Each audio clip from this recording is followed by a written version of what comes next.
सभी के मन एक हों, सभी ज्ञानी बने, अपने पूर्वजों की भांति हम कर्तव्य के मानी बने।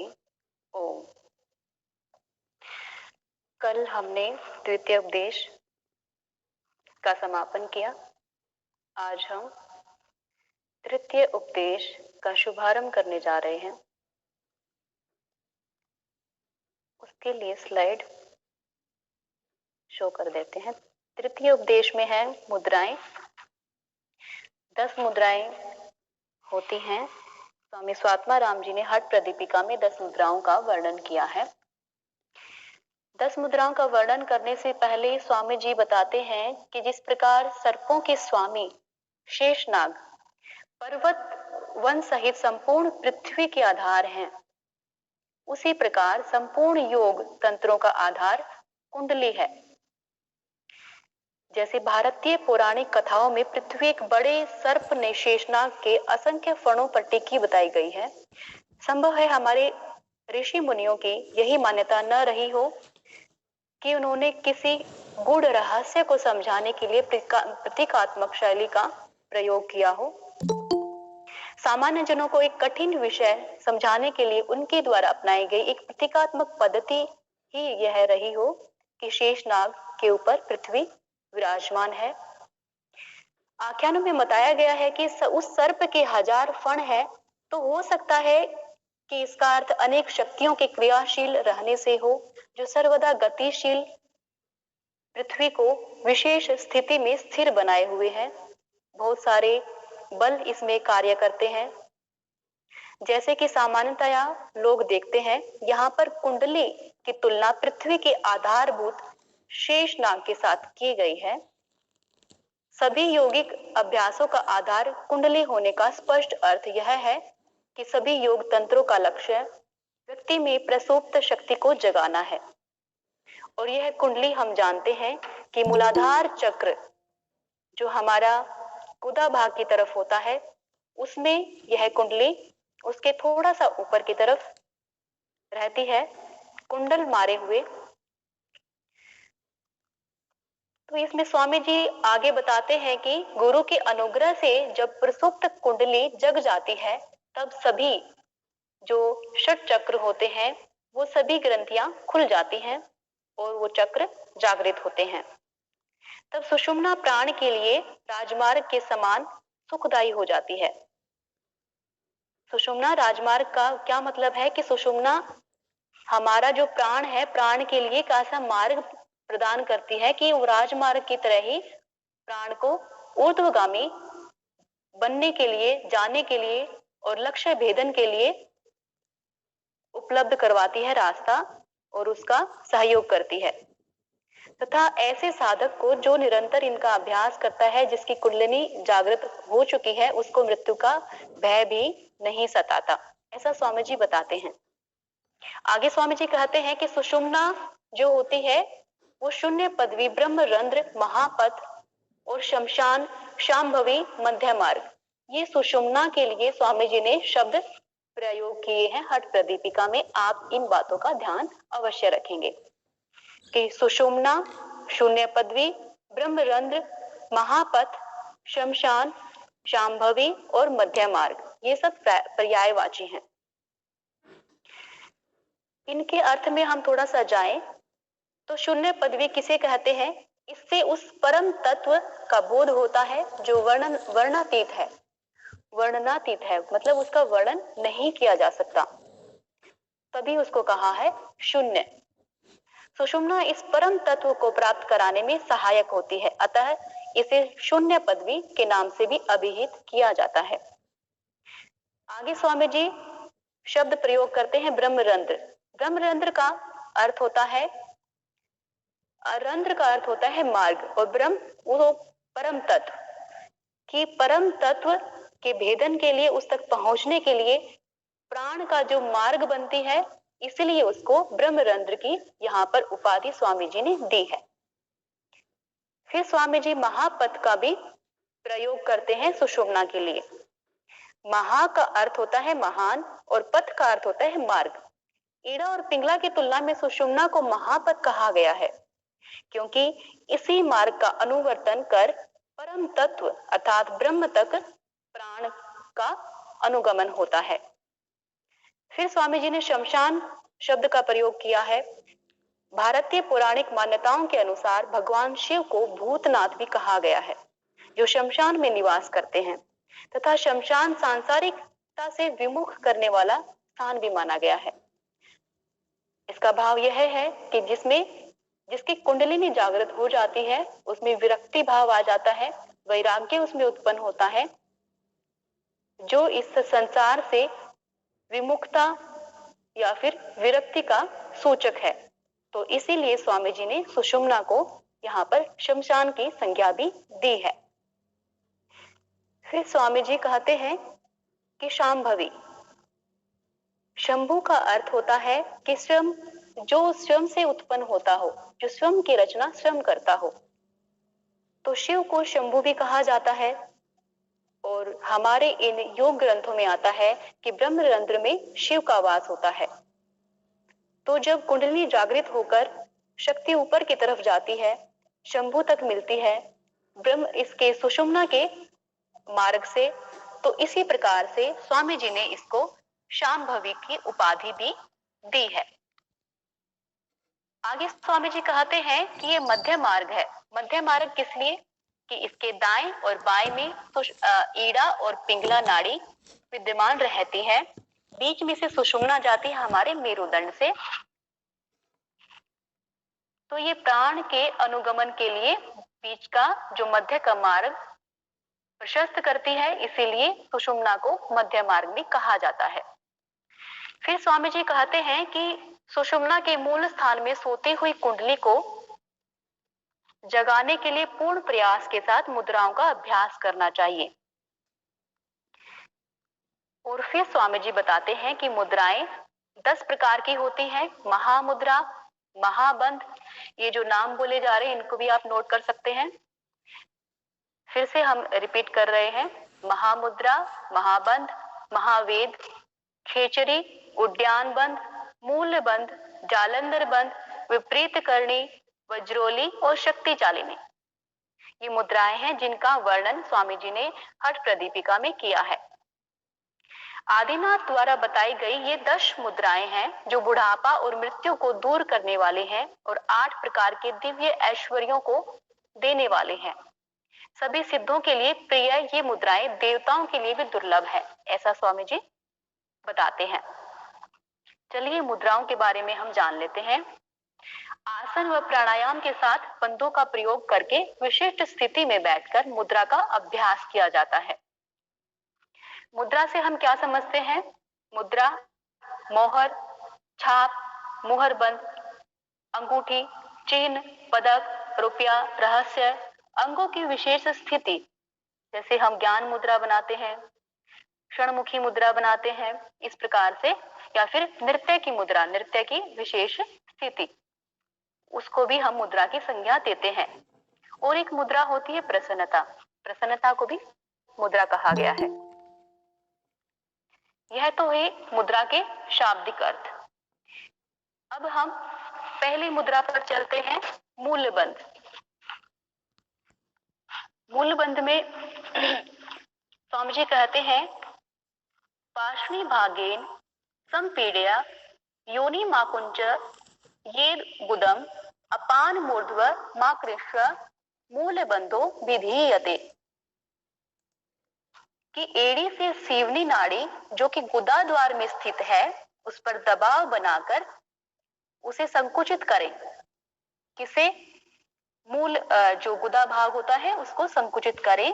तत्पश्चात अपान वायु को, हमारे 5 प्राण होते हैं। अपान, पहला तो होता प्राण, अपान, समान, व्यान और उदान। जो अपान वायु होती है वो हमारी मूलाधार की तरफ रहती है, गुदा भाग में। तो उस अपान वायु को वहां से खींचकर जो प्राण हमारे हृदय में स्थित है, उस प्राण को तक पहुंचाना, ये मूल बंध यहाँ पर सहायक होता है। इसके लाभ क्या बताए गए हैं? स्वामी जी कहते हैं अपान प्राणयो रेक्यम क्षयो मूत्र पुरी क्षयो हो युवा भवति वृद्धो पिसततम मूल बंधनात् अपाने ऊर्ध गे जाते प्रयाते वहनी वहनी मंडलम। ये जो शब्द है आपको थोड़े से कठिन जान पड़ते होंगे क्योंकि ये हमारी संस्कृत भाषा के हैं। संस्कृत को वेदवाणी कहा गया है। इतनी कठिन नहीं है, आप कोशिश करेंगे तो हम 3-4 दिनों से संस्कृत पढ़ते आ रहे हैं तो हमें समझने में आसानी होगी। 1-2 शब्द को आप रिलेट कर पा रहे होंगे। आप ध्यान पूर्वक सुने। तदा नल शिखा दीर्घा जायते वायुना हता तेन कुंडलिनी सुप्ता संतप्ता संप्रबुदयते दंडाहता भुजंगेव निश्वस्य ऋजुतां वर्जेत बिलं प्रविष्टेव ततो ब्रह्मणाद्यन्तरं व्रजेत तस्मान्नित्यं मूलबन्धः कर्तव्यो योगिभिः सदा। अर्थात लगातार प्रतिदिन मूल बंध का अभ्यास करने से अपान और प्राण की एकता होती है। प्राण जो हमारा हृदय में स्थित है और अपान जो हमारा गुदा भाग में स्थित होता है, उनकी एकता होती है लगातार मूल बंध का अभ्यास करने से। शरीर पे मल मूत्र की कमी आती है, बूढ़ा व्यक्ति भी जवान हो जाता है, शरीर की अग्नि प्रज्वलित होती है, अग्नि अपान प्राण को उष्ण बनाती है, जिससे प्रभावित होकर सोई हुई कुंडलिनी शक्ति जागृत हो जाती है, ब्रह्म नाड़ी में प्रविष्ट हो जाती है। इसलिए इसका अभ्यास नित्य प्रति आवश्यक है। अब आप में से हमें कोई बताइए कि ब्रह्म नाड़ी कहाँ होती है?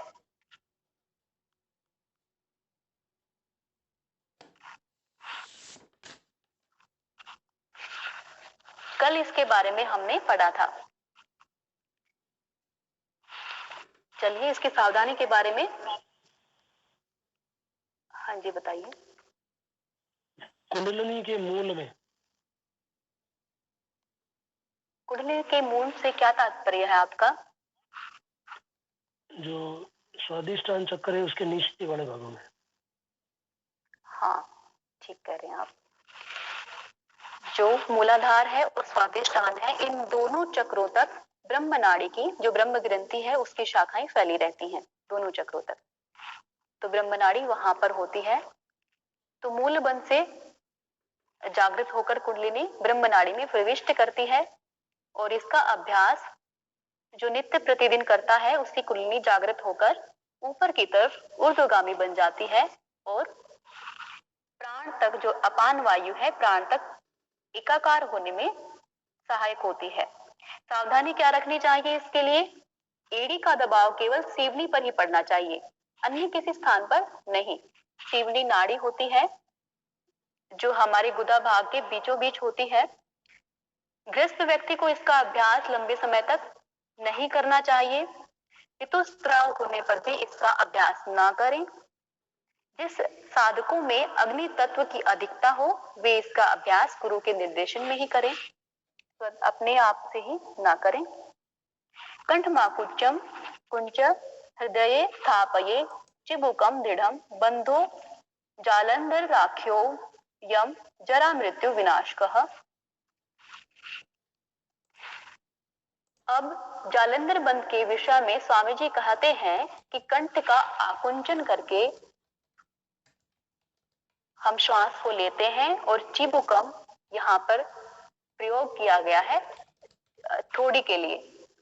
तो स्वामी जी कहते हैं किसी भी सुविधाजनक आसन में बैठे तथा कंठ को संकुचित करके थोड़ी को हृदय में दृढ़ता पूर्वक लगाएं। यह जालंधर बंध है। इसमें श्वास और प्रश्वास का वर्णन नहीं किया गया है, किंतु जालंधर बंध में हम श्वास को लेते हैं, कुंभक करते हैं, तत्पश्चात हम जालंधर बंध लगाते हैं, ठुड्डी को हृदय पर छाती पर लगाते हैं। यह जालंधर बंध होता है। इसके लाभ क्या होते हैं? तो लाभ में 70, 71 और 72 इन श्लोकों में लाभ दिया गया है। इसके लाभ होते हैं कि ये जरा और मृत्यु का भय नहीं रहता। यह कंठ संबंधी सभी रोगों को दूर करता है। जो सोम रस होता है जो प्रत्येक क्षण नाभि में भस्म होता है उसे भस्म होने से रोकता है। क्या रोकता है? जालंधर बंद का अभ्यास। इससे ही शरीर के 16 आधारों का नियंत्रण होता है, दूसरे वायु के प्रकोप नहीं होते। अब ये सोमरस क्या होता है? यहाँ पर हमारा विशुद्धि चक्र होता है और यहाँ पर हमारा आज्ञा चक्र होता है। आज्ञा चक्र से यह सोमरस का स्त्राव होता रहता है। जो यह स्त्राव होता है, यह गुरुत्वाकर्षण के बल के कारण, पृथ्वी के गुरुत्वाकर्षण के बल के कारण इसका जो प्रवाह होता है वो नीचे की तरफ होता है।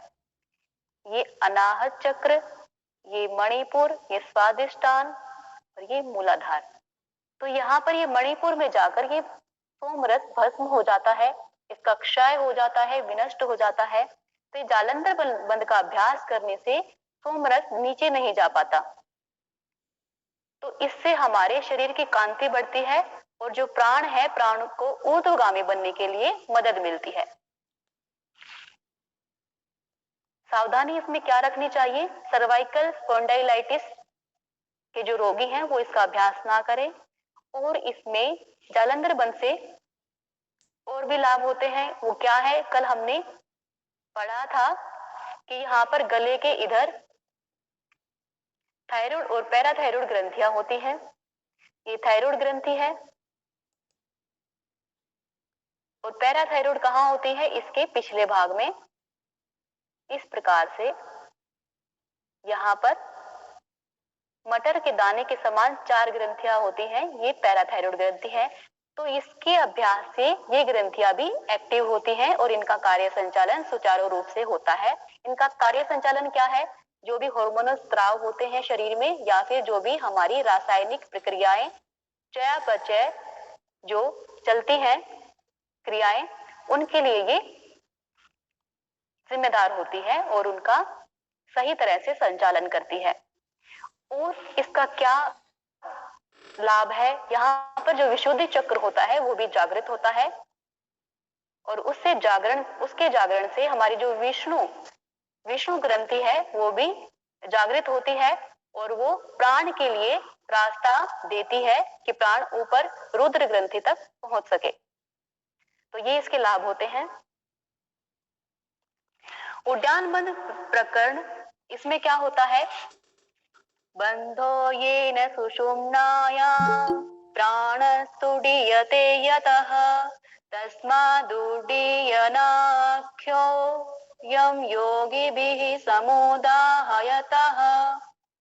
अर्थात सुषुम्ना नाड़ी के भीतर जो निरुद्ध प्राण प्रवाहित हो रहा है उसे इस अभ्यास द्वारा ऊपर उठाया जाता है। इसलिए साधक को इस अभ्यास को उद्यान बंद का नाम देते हैं। अब सुषुम्ना उद्यान बंद कहां पर लगाया जाता है? हमारा ये जो उदर होता है, यहाँ पर मणिपुर चक्र होता है, इसी का आकुंचन किया जाता है। यहाँ पर ये उद्यान बंद होता है। इसमें ऐसा कुछ वर्णन नहीं दिया गया है स्वामी जी द्वारा, लेकिन इसमें हम श्वास प्रश्वास करते हैं और श्वास को बाहर छोड़कर उद्यान बंद लगाते हैं, अपने पेट को सिकोड़ते हैं। इस प्रकार से सिकोड़ते हैं कि हमारी जो रिब्स है वो बाहर नजर आती है। तो यहाँ पर ये मणिपुर चक्र जागृत होता है और प्राण को निरुद्ध अर्थात निर्बाध ऊपर जाने के लिए मदद करता है। इसके लाभ क्या होते हैं? इसके लाभों का वर्णन करते हुए कहा गया है कि यह बंध मृत्यु रूपी हाथी के सामने सिंह के समान है। यदि कोई वृद्ध व्यक्ति भी इसका अभ्यास गुरु के द्वारा बताई गई विधि से करे तो वह भी युवक के समान अर्थात युवा के समान हो जाता है। कहा भी गया है कि यदि कोई साधक इसका 6 महीने लगातार अभ्यास करे तो वह मृत्यु को जीत लेता है। इस बंध को सभी बंधों में श्रेष्ठ कहा गया है। इसके अभ्यास से मोक्ष की प्राप्ति भी होती है। अब आप इनके बारे में ध्यान रखेंगे कि मृत्यु के ऊपर जैसे हाथी के समान, मतलब हाथी के सामने सिंह होता है, उसके समान यह इसका लाभ होता है। कि ये हर एक उसके ऊपर विजय प्राप्त कर लेता है। ये जो बाधा होती है प्राण के मार्ग में, उनको दूर करते हुए ऊर्ध्वगामी बनता है प्राण और सुषुम्ना में प्रवेश करके ऊपर की तरफ जाता है और लक्ष्य भेदन करता है। उसके बाद कहा गया है कि मृत्यु को भी जीत लेता है, ये इसके लाभ है। 6 महीने तक इसका लगातार अभ्यास करना चाहिए, यहां से भी प्रश्न बनता है। और ऊपर भी आपने देखा होगा कि सोम रस का, इसका भी आपको ध्यान रखना है कि सोम रस का जो स्त्राव है वो कहां से बचता है, उसकी रक्षा होती है। तो सावधानी इसमें क्या रखनी है, आंतों के रोग, हर्निया और उच्च रक्तचाप से पीड़ित रोगियों को इसका अभ्यास नहीं करना चाहिए। अपने सामर्थ्य के अनुसार ही प्राण को ऊपर खींचें, अपने शरीर के साथ ज्यादा जोर जबरदस्ती ना करें। तीसरा आता है, चतुर्थ आता है महाबंध प्रकरण। महाबंध में क्या है, पार्ष्णिवामस्य पादस्य योनिस्थाने नियोजयेत् वामोरुपरि संस्थाप्य दक्षिणं चरण तथा पूरयित्वा ततो वायुं हृदये चिबुकं दृढ़ं निष्पीड्य योनिमाकुञ्च मनोमध्ये नियोजयेत् धारित्वा यथाशक्ति रेचये दलिनं शनैः सव्यांगे तु समभ्यस्य दक्षांगे पुनरभ्यसेत। दक्षांगे दाएं के लिए और वामे किया गया है बाएं के लिए। अब इन्होंने कहा है कि सर्वप्रथम बाएं पैर को मोड़कर उसकी एड़ी को सीवनी पर लगाए, तत्पश्चात दाएं पैर को बाएं जंघा के ऊपर रखें। यहां पर हम बैठ गए, हमने अपनी एड़ी को सीवनी के पास रखा और अपने दाएं पैर को जंघा के ऊपर रख लिया। इस प्रकार से हमें बैठना है। धीरे से वायु का पूरक कर अपनी ठुड्डी को छाती से लगाए। हमने वायु को ऊपर की तरफ भरा और अपनी चिन को चेस्ट के साथ लगाया। अब यहाँ पर और मूल स्थान को संकुचित करें। यहाँ से मूलाधार चक्र है उसको भी संकुचित किया हमने, यहाँ से उड्डान बंध लगाया और यहाँ से जालंधर बंध लगाया। अब ये तीनों बंध लग गए तो इस स्थिति को हम बोलेंगे महाबंध। अपना सारा ध्यान सुषुम्ना पर लगाएं। सुषुम्ना कहाँ होती है, हमारे मेरुदंड में। ये हमारा मेरुदंड होता है, इसके बीचों बीच सुषुम्ना चलती है। तो हमारा ध्यान उसके ऊपर लगे और इसका क्या अर्थ है कि हम सीधा कमर गर्दन सीधी करके बैठे, कहीं पे झोल ना हो। यथाशक्ति कुंभक करें तथा धीरे धीरे वायु का रेचन कर दें। पुनः इसी अभ्यास को पैर बदलकर दोहराएं। दोनों पैरों के साथ करना है, ये भी बात आप नोट करेंगे। यह अभ्यास महाबंध कहलाता है, लेकिन पहले हमें बाएं पैर के साथ करना है। इस बात को भी आप नोट करके चलेंगे। अभ्यास, इसका लाभ क्या होते हैं, 32 और 23वें श्लोक में स्वामी जी ने इसका लाभ बताए हैं। महाबंध सभी महान सिद्धियों को देने वाला है। यह साधक को मृत्यु के भय से दूर कर शरीर में स्थित तीनों नाड़ियां, ईड़ा, पिंगला, सुषुम्ना का जो संगम स्थान है तथा दोनों बोहों के बीच का स्थान जो शिव स्थान है, वहां मन को लगाती है, अर्थात यहाँ प्राणिक धाराएं मिलती हैं। स्वामी जी ने यहाँ पर कहा है त्रिवेणी संगम। त्रिवेणी संगम ये तीनों का संगम होता है दोनों बोहों के बीच में। यहाँ से हमारी होती है ईड़ा नाड़ी, यहाँ से पिंगला नाड़ी और बीच में से आती है सुषुम्ना और इधर जाके हमारे आज्ञा चक्र में तीनों का संगम होता है। इसी को त्रिवेणी संगम कहा गया है। और हमारे धार्मिक ग्रंथों में आता है कि त्रिवेणी में स्नान करने के बाद सारे पाप धुल जाते हैं और मृत्यु से भी मुक्ति मिलती है। तो वो त्रिवेणी कोई बाहरी त्रिवेणी नहीं है, बाहरी गंगा जमुना सरस्वती नहीं है, वो यही है गंगा जमुना सरस्वती। जो ईड़ा है वो गंगा है, जो पिंगला है वो यमुना है और ये जो सुषुम्ना है वो सरस्वती है। ये तीनों नाड़ियों का यहाँ पर संगम होता है। इसी को त्रिवेणी संगम बताया गया है, जो हमें मुक्ति प्रदान कर सकता है। अब यहाँ पर एक शब्द ये भी आया है, केदारम प्राप्येनम मनः, कि केदारम, इसके से भी प्रश्न बन सकता है हमारे परीक्षा में कि केदार कहाँ है, हमारे शरीर में केदार कहाँ गया है, या फिर स्वामी स्वात्मा राम जी के द्वारा अनुसार केदार कहाँ है। तो केदार हमारा कहाँ है, दोनों बोहों के बीच में आज्ञा चक्र में शिव स्थान है, उसी को केदार बोला गया है। केदार बाहर का केदार नहीं, वो अंदर का केदार। जब अंदर के केदार में हमारा प्राण प्रविष्ट करता है तो उस स्थिति में व्यक्ति को पुण्य लाभ मिलता है और उसी स्थिति में मोक्ष के लिए द्वार खुलते हैं। सावधानी क्या रखनी चाहिए इसके लिए, सर्वाइकल स्पॉन्डिलाइटिस से पीड़ित रोगी, साइटिका या जोड़ों से पीड़ित रोगी इसका अभ्यास ना करें। दोनों पैरों को बढ़कर इसका अभ्यास करें, अर्थात दोनों पैरों के साथ इसका अभ्यास करेंगे हम। समय सीमा को भी ध्यान में रखें, पहले एक से करेंगे फिर दूसरे पैर के साथ। आज का लेक्चर आपका यहीं पे समाप्त होता है।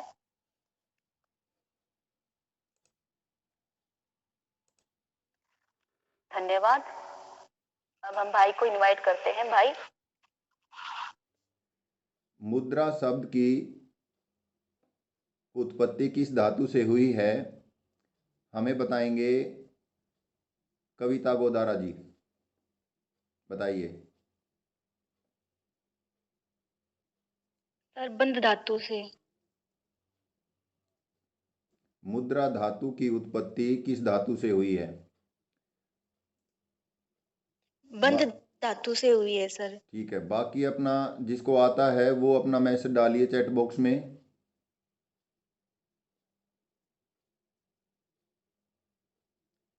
बम्पी बहन आप बताइए, क्या बंध धातु सही उत्तर है इनका? मुद्रा शब्द की उत्पत्ति किस धातु से हुई है?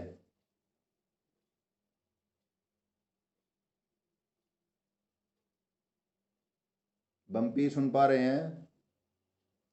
और सर नहीं पता। ठीक है, कौन बताएगा?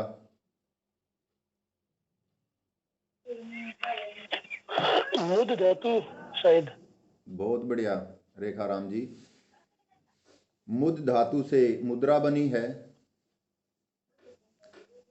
ठीक है, बड़ा ही आसान सवाल था। नेक्स्ट क्वेश्चन आपकी स्क्रीन पे अभी आएगा। संजय कुमार ने भी इनका उत्तर दिया, मुद धातु।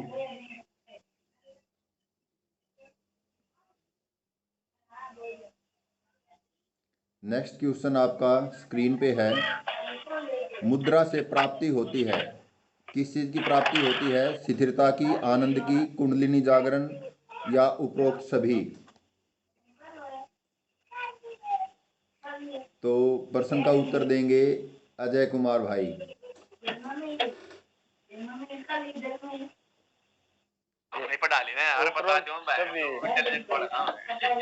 उपरोक्त सभी। अगर आप अजय से सहमत हैं तो आप चैट बॉक्स में डाल सकते हैं अपना आंसर।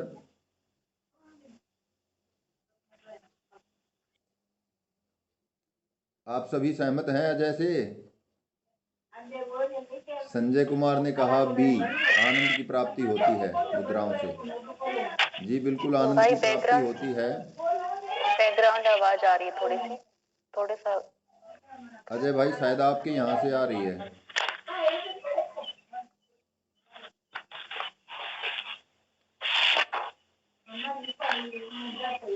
रेखा राम जी आपके यहाँ से आ रही है।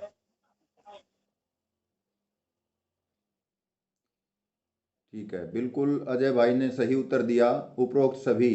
मुद्रा से हमें स्थिरता मिलती है, आनंद मिलता है और कुंडलिनी जागरण में भी मुद्रा सहायक होती है। नेक्स्ट क्वेश्चन बहन।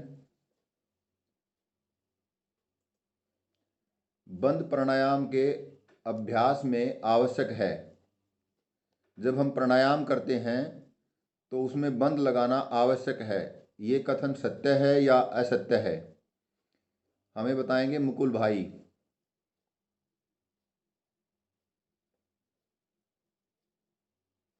मुकुल बताइए। मेरे ख्याल से सर असत्य है ये बात। ठीक है, भाई ने बताया असत्य है। इससे जो सहमत हैं या असहमत हैं बताइए,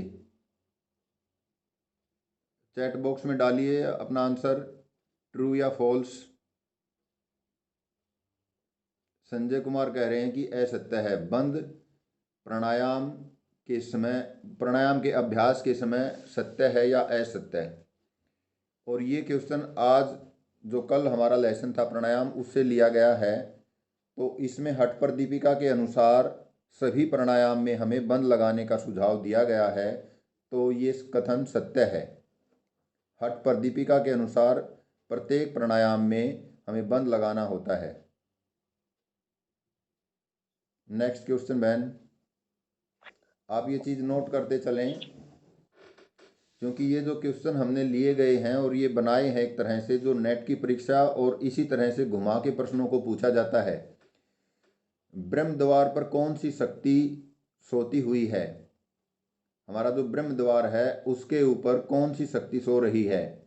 कुंडलिनी, भुजंगिनी, शक्ति ईश्वरी, अंधरुति। और इसमें आंसर हैं क और ग, क और घ, क और ख या उपरोक्त सभी। कौन सी शक्ति के बारे में हठ पर दीपिका में स्वात्माराम द्वारा बताया गया है? इसमें से बताइए, इसका आंसर देंगे कौन देगा? हाथ खड़ा कीजिए, स्वयं बताइए। रेखा राम जी, आप स्कॉलर हैं, आप जानते हैं, मुझे लगता है अच्छे से, बच्चों से पूछते हैं। चांदनी बहन हमारे साथ जुड़ी हैं, चांदनी बहन बताएंगे। बड़ा ही आसान क्वेश्चन है, आपने पढ़ा है, आज भी बहन ने बताया है। इसका पूरा इसमें जिक्र हुआ है, स्टार्टिंग से और लास्ट तक कुंडलिनी के बारे में ही बताया गया है।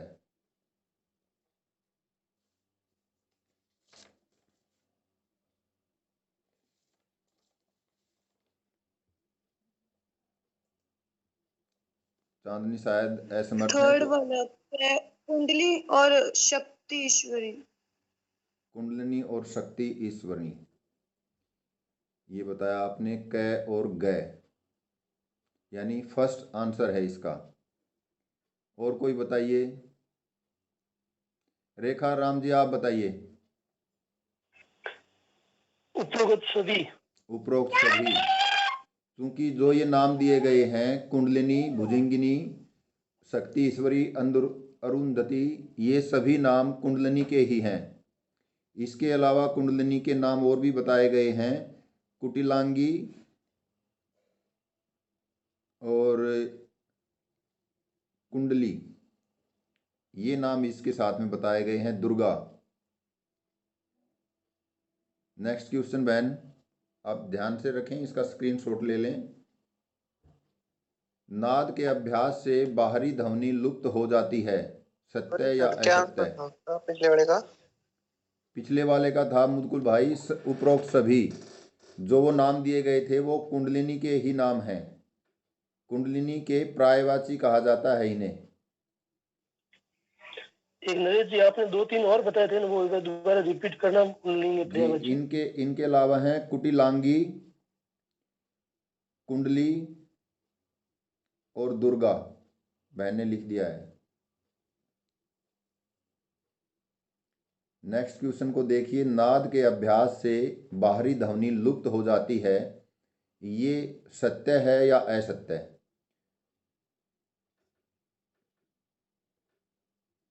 हमें बताएंगे, रेखा बहन बताएगी, रेखा सैनी जी।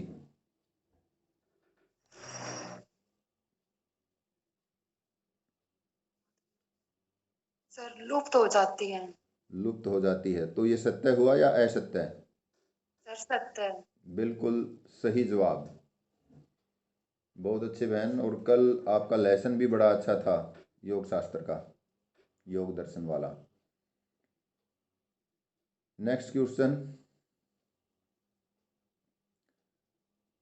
हठयोग प्रदीपिका के अनुसार बंधों की संख्या कितनी है? हठयोग प्रदीपिका में बंधों की कितनी संख्या बताई गई है? आज ही हमने पढ़ा है, सब जानते हैं। मुकुल भाई बताइए। मुकुल जी बताइए बोल के। ठीक है, मैसेज आपने सर डाला। कितने बंद हैं? 6 हैं सर। 6 बंधों के बारे में बताया। कौन से 6 बना दिए भाई? 6 बंधों के बारे में कौन से के बारे में बताया? कविता बहन ने बताया 4। 4 बंधों के बारे में जिक्र किया है। कौन बताएगा इनके नाम? आज ही सर हमने वो 4 बंधों के बारे में पढ़ा है। मूल बंद, जालंधर बंद, उद्यान बंद और महाबंद। महाबंध, ये 4 बंध हैं। नेक्स्ट क्वेश्चन आप ध्यान दें मुकुल भाई, आपसे हमें बड़ी उम्मीदें हैं। मूल बंध में एक क्षण का समय दीजिए, दूसरे जो है ऐप उसमें खोल रहे हैं पीडीएफ को। इसमें नीचे वाला जो क्वेश्चन है वो स्किप हो जाता है। मूल बंध में कौन सी वायु को ऊपर की ओर खींचते हैं? जब मूल बंध लगाते हैं तो कौन सी वायु? अपान वायु वो। अपान वायु को। बहुत अच्छे। और ऊपर हमारी कौन सी वायु होती है जो ऊपर से हम नीचे की तरफ लेके जाते हैं? प्राणवायु। प्राणवायु। वायु कितने प्रकार की बताई गई है? 5 प्रकार की। इसमें एक वायु का नाम नहीं लिखा हुआ है। वो कौन सी वायु है जिसका नाम इसमें नहीं लिखा है? उदान वायु। उदान वायु। बहुत अच्छे। उदान। नेक्स्ट क्वेश्चन है हमारा, किस बंध के सिद्ध हो जाने पर कंठ संबंधी रोग दूर हो जाते हैं? अभी कोई नहीं बताएगा, पूछने पे ही बताया जाएगा। संजय सर आप बताइए। जालंधर बंद। जालंधर बंध।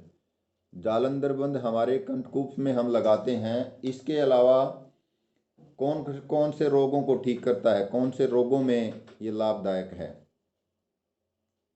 थायराइड से संबंधित रोगों में, गले से थायराइड से संबंधित जो रोग हैं उनमें भी ये बहुत अच्छे।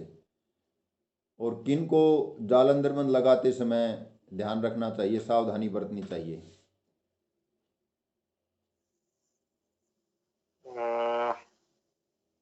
जालंधर बंद में लगाते समय इसका थोड़ा कंफ्यूजन है।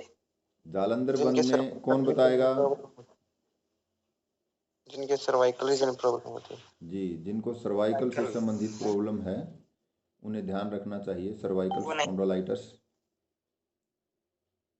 उन्हें सामने गर्दन झुकाने वाले सभी आसन या प्राणायाम या बंद या जो भी एक्सरसाइज हैं वो करने के लिए उन्हें सावधानी के लिए बोला जाता है। Next question ban. Next question आपकी स्क्रीन पे है, किस बंद के अभ्यास को हर्निया, उच्च रक्तचाप और आंतों के रोगों से पीड़ित रोगियों को नहीं करना चाहिए? अब ये ध्यान से पढ़िए क्वेश्चन को और फिर बताइए इसका आंसर। इसका आंसर बताएंगे रेखा सैनी। सर उड़ियान बंद। उद्यान बंद।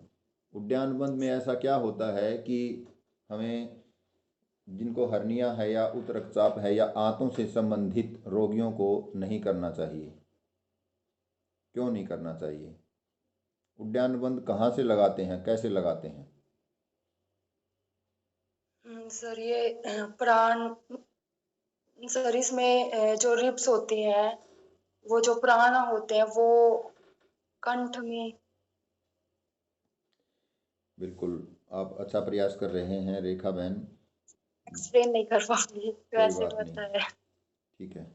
नेक्स्ट नेक्स्ट क्वेश्चन देखिए, हठ पर दीपिका के कौन से उपदेश में बंधों का वर्णन किया गया है? इसमें बताएंगे हमें कविता जी। कविता बहन आप बताइए। सर नहीं पता। आप ध्यान दीजिए कविता बहन। चांदनी बहन बताएंगे। हठ पर दीपिका के कौन से उपदेश में बंधों का वर्णन किया गया है?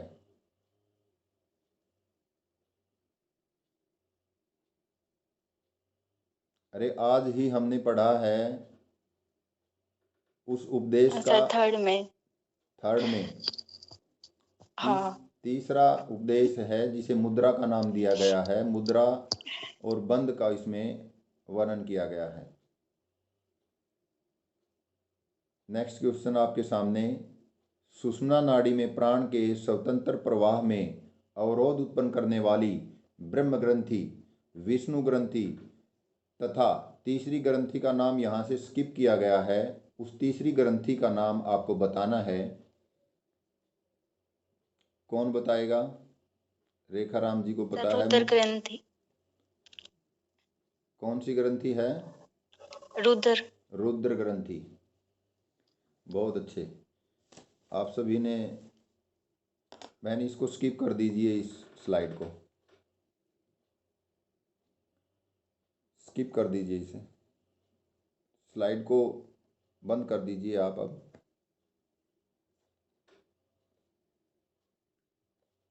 आज का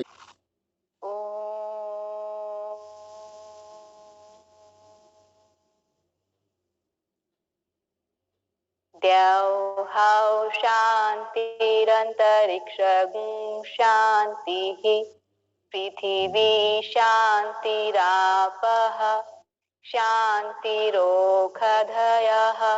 शान्तिः वनस्पतयः शान्तिर्विश्वे देवाः शान्तिर्ब्रह्म शान्तिः सर्वगुण शान्तिः शान्तिरेव शान्तिः सामा शान्तिरेधि। ॐ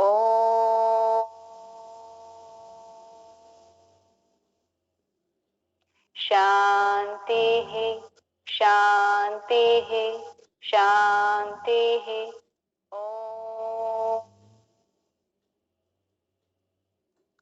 सभी को सादर नमस्ते। कल मिलते हैं अपनी मुद्राओं के साथ। आप अध्ययन करिए उसके बारे में पहले, ताकि आपको समझने में आसानी हो और आप अपने डाउट्स भी क्लियर कर सकें।